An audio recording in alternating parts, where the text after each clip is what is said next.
Buenos días, tardes, noches, profesor. Mi nombre es Aaron Viera y yo le voy a exponer y realizar las recorrecciones de la lección que se realizó clases anteriores. A continuación voy a compartir pantalla para explicar el Excel. Muy bien. Eh, Tenemos dividido el Excel en varias categorías de preguntas, como por ejemplo la primera, que son las preguntas teóricas, que vendrían a las siguientes. Primero, en un método gráfico tan solo se debe utilizar para resolver un problema de programación lineal. ¿Cuándo? ¿Cuándo se debe utilizar el método gráfico? ¿O cuándo podemos utilizar el método gráfico? Por lo general utilizamos el método gráfico cuando tenemos dos variables, que vendría a ser la variable X y la variable Y. Entonces, en este caso, la respuesta correcta iba a ser solamente cuando hay dos variables, que vendría a ser la variable X y la variable Y. La segunda pregunta es, ¿cuál es el objetivo principal de calcular un punto de equilibrio en una empresa? ¿Para qué calculamos un punto de equilibrio? El punto de equilibrio tenemos que es ese punto medio en donde los ingresos no superan los gastos y los gastos no superan los ingresos. Es ese punto medio donde la empresa está estable. Entonces, teniendo eso en cuenta, ¿cuál de estas respuestas podría ser la correcta? Vendría a ser la C. Identificar el nivel de ventas necesarias para cubrir todos los costos y evitar pérdidas, que vendría a ser lo que es el principal objetivo del punto de equilibrio para una empresa. Buscar el punto medio en donde todos los costos se encuentren bien con los gastos, en este caso. En este caso donde no exista ni costos ni pérdidas. Al analizar un problema, usted por lo general debería estudiar. Cuando nosotros tenemos un problema, siempre tenemos que analizarlo tanto del método cuantitativo como del método cuantitativo. En este caso, la respuesta, al ser la más lógica, vendría a ser la C, tanto por método cuantitativo como por método cualitativo. En este caso, tanto por aspecto cuantitativo como por aspecto cualitativo. La pregunta 4. Las variables de decisión son. Las variables de decisión. Disculpe. Las variables de decisión por lo general suelen ser controlables o por lo general pueden ser pues, medibles. En este caso, las variables de decisión siempre suelen ser cualitativas. En este caso, ¿cuál es la respuesta que más se acerca? Vendría a ser la respuesta B. La respuesta A. Las variables de decisión son controlables. La quinta pregunta que vendría a ser, una entrada para un modelo, una entrada para un modelo como el costo variable por unidad o el costo fijo, es un ejemplo de. Cuando tenemos costos variables por unidades y costos fijos, es un ejemplo que se podría asociar mucho a los parámetros. Son los parámetros básicamente. Los costos variables por unidad siempre van a ser parámetros para un modelo de negocio. Entonces, en este caso, la respuesta 5 vendría a ser la B, que vendría a ser parámetros. Y 6 y último, casos de análisis cuantitativo que casi siempre se asocian el análisis de investigación cuantitativa. Entonces, ¿cuáles son los pasos que por lo general se asocian de un método cuantitativo a un método cualitativo? Estos suelen ser los típicos: definir siempre el problema, saber cuál es el problema, desarrollar un modelo de recolección, voy a recolectar los datos, implementar los resultados, que vendrían a ser como implementar los resultados obtenidos a través de estos, el análisis de estos propios resultados implementados, implementación y sensibilidad. Entonces, en este caso, ¿cuál vendría a ser la respuesta más acertada o la correcta? Vendría a ser la respuesta B, que vendría a ser beneficios del problema, definición del problema, desarrollo de un modelo de recolección de datos, implementación de resultados, análisis de los resultados, implementación y sensibilidad. Tenemos las preguntas teóricas de las 7 a la 11, que vendrían a ser las siguientes. 7 y 8. Responda en un máximo de 10 palabras dos ejemplos de los diferentes tipos de modelos. ¿Y qué es un modelo? ¿Qué es un modelo matemático? Y desarrollo dos ejemplos de los modelos matemáticos. Tenemos que modelo matemático como concepto es la descripción matemática de un fenómeno. Siempre va a ser la descripción cuantitativa o numérica de un fenómeno. Y los dos ejemplos podrían ser descriptivo, ecuaciones de las trayectorias de una bala. Los descriptivos va a ser como un ejemplo la ecuación de la trayectoria de una bala, como se explica en este ejemplo. Y simulador, como vendría a ser el modelo del clima, ya que por lo general el clima es un modelo casi inexacto y suele ser muy predecible. En cambio, lo descriptivo suele ser un poco más predecible, como en este caso la trayectoria de una bala. Tenemos la pregunta 9 y 10, responda con un máximo de 15 palabras. ¿Cuál es la diferencia entre análisis cuantitativo y análisis cualitativo? Y diga dos ejemplos.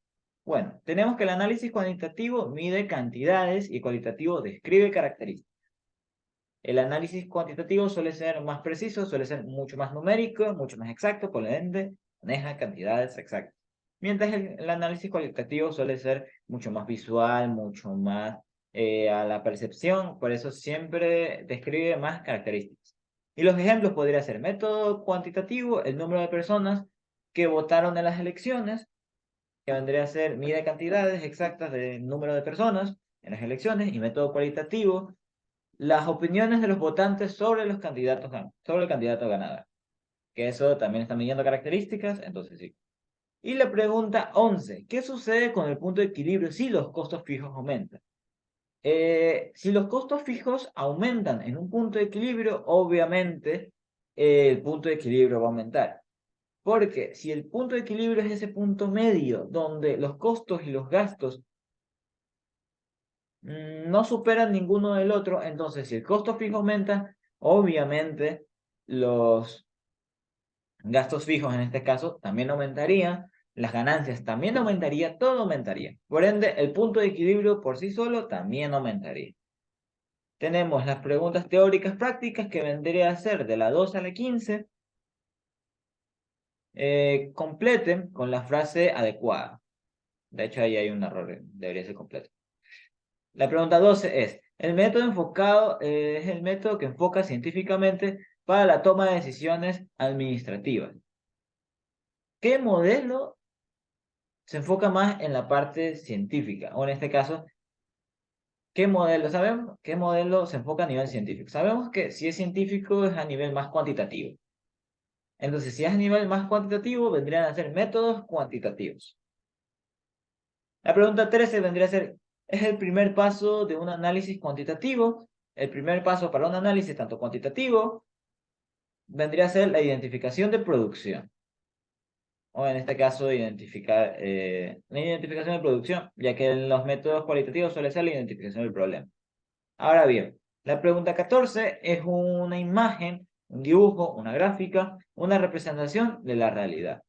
Esto suele ser un modelo. Un modelo se puede representar tanto en una imagen, dibujo, gráfica, y siempre suelen ser representaciones de la realidad.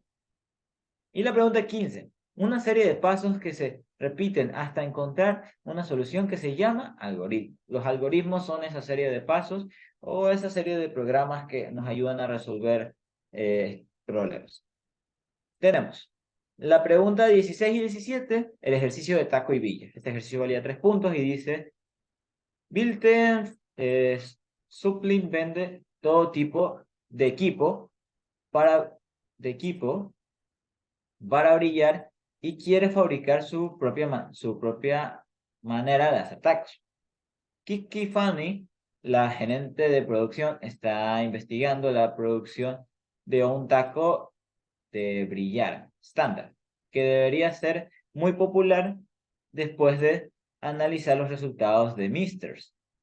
Determine cuál es el costo de material y mano de obra por cada taco si es de $25 y el costo fijo debe cubrir es de 2.400 por semana. Con un precio de venta de $40 por cada uno de ellos, tenemos que buscar cuántos tacos debe vender para alcanzar el punto de equilibrio y cuál será el ingreso total necesario para este equipo. Tenemos en estos ejercicios encontrar dos puntos. Punto A, el punto de equilibrio. Y el punto B, encontrar los ingresos totales. Entonces, explicado aquí de la manera más sencilla, tenemos que los costos fijos son 2.400. Los 2.400 que vendrían a ser acá, que son lo que tenemos que cubrir por tax. Tenemos el precio de venta, que es $40 por cada uno, y el costo de mano de obra, en este caso el costo variable. Si tenemos que la ecuación de punto de equilibrio es costo fijo dividido para costo variable menos para precio de venta menos costo variable, entonces tenemos punto de equilibrio es igual a 2.400 dividido para 40 menos 25. Y en este resultado el punto de equilibrio nos da 160. Ahora bien, ya tenemos el punto A, que vendría a ser ¿cuántos tacos deben vender para alcanzar el punto de equilibrio? Deben vender 160 tacos. Pero sin embargo, nos falta el ingreso total. Si tenemos que la fórmula de ingreso total es igual a punto de venta, o en este caso precios de venta, por punto de equilibrio. Ya tenemos punto de equilibrio, que en este caso vendría a ser los 160, y ya tenemos precio de venta, que en este caso vendría a ser los 40. Lo único que hay que hacer es multiplicar 40 por 160 y nos da que ingreso total es de $6.400. Y por último, tenemos el último ejercicio, el ejercicio 20, que vendría a ser un empresario desea vender 400 mesas y 200 sillas. Se ofrecen dos promociones, una y dos. La promoción 1 consiste en una mesa y una silla, que se vende a 60 euros o $60. La promoción 2 consiste en tres mesas y una silla, que se venden a $100 o 100 euros. No se desea ofertar menos de 40 promociones de la primera oferta, ni menos de 20 promociones de la segunda oferta. ¿Cuántas unidades debe producir la empresa para maximizar sus ventas? Entonces aquí la pregunta es, ¿cuánto la empresa debe producir para aumentar sus ventas?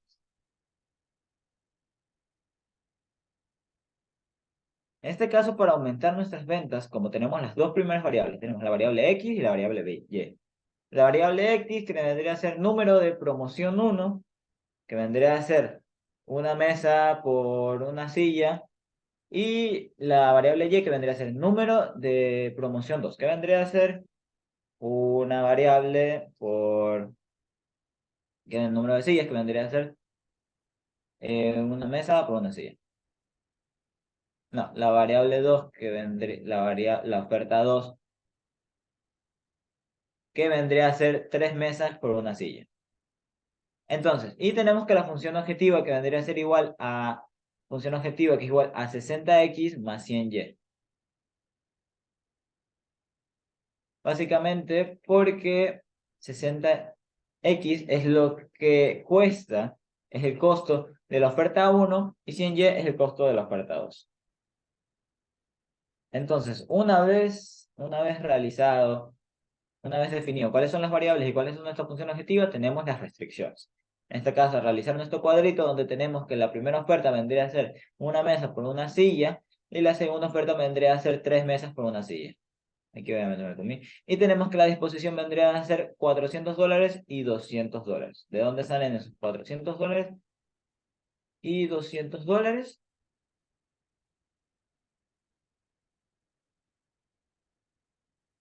Estos $400 y $200 salen de las disposiciones ya realizadas en el ejercicio. Entonces tenemos la ecuación A, que vendría a ser X más 3Y, y tenemos que debe ser menor o igual a 400. Y sin embargo tenemos la ecuación B, que vendría a ser X más Y, que vendría a ser menor o igual a 200. ¿Dónde tenemos nuestras primeras restricciones? X tiene que ser mayor o igual a 40 y Y tiene que ser mayor o igual a 20. Entonces, una vez ya teniendo esto claro, tenemos que realizar las ecuaciones. Como la primera ecuación que podemos realizar, o la primera ecuación que podemos realizar es X, ponemos que X es igual a 200 menos Y. Ese 200 menos Y se va a reemplazar en la ecuación B, en la ecuación A, perdón. Donde vendría a ser igual X 200 menos Y más 3Y, que es igual a 400. Podemos hacer restar 1 menos 3, que nos quedaría 2Y, y pasar este 200 aquí a restar, que acá obviamente se da por entender que está sumando. Entonces tenemos 400 menos 200, nos da 200, y 200 dividido para 2, porque este 2Y de aquí, este 2 lo pasamos a dividir, 200 dividido para 2 es igual a 100. Entonces tenemos que nuestra primera variable, y es igual a 100. Entonces, este y igual a 100 lo reemplazamos en la nueva ecuación que hicimos aquí. Entonces tenemos x igual a 200 menos 100, que es igual a 100. Estos valores se reemplazan en la función objetiva y tenemos que 60 multiplicado por 100 más 100 multiplicado por 100, que nos da 6.000, más 10.000, que nos da 16.000. 16.000 sería el máximo que debemos alcanzar.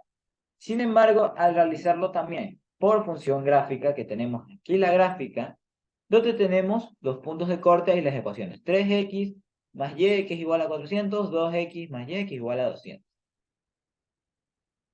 Acá tenemos la gráfica mejormente explicada, donde tenemos que los primeros puntos de corte vendrían a ser igual entre 40 y 120, luego sigue 40, no, primer punto de corte es 40 y 20, el segundo punto de corte es 40 y 120, el tercer punto de corte es 180, 20, y el último punto de corte, que vendría a ser el punto medio de punto de equilibrio, que sí nos cuadra con la parte algorítmica, vendría a ser igual a 100 a 100. Hasta ahora, las gráficas nos demuestran de que el método ecuacional o el método algorítmico o el método ecuacional, sí,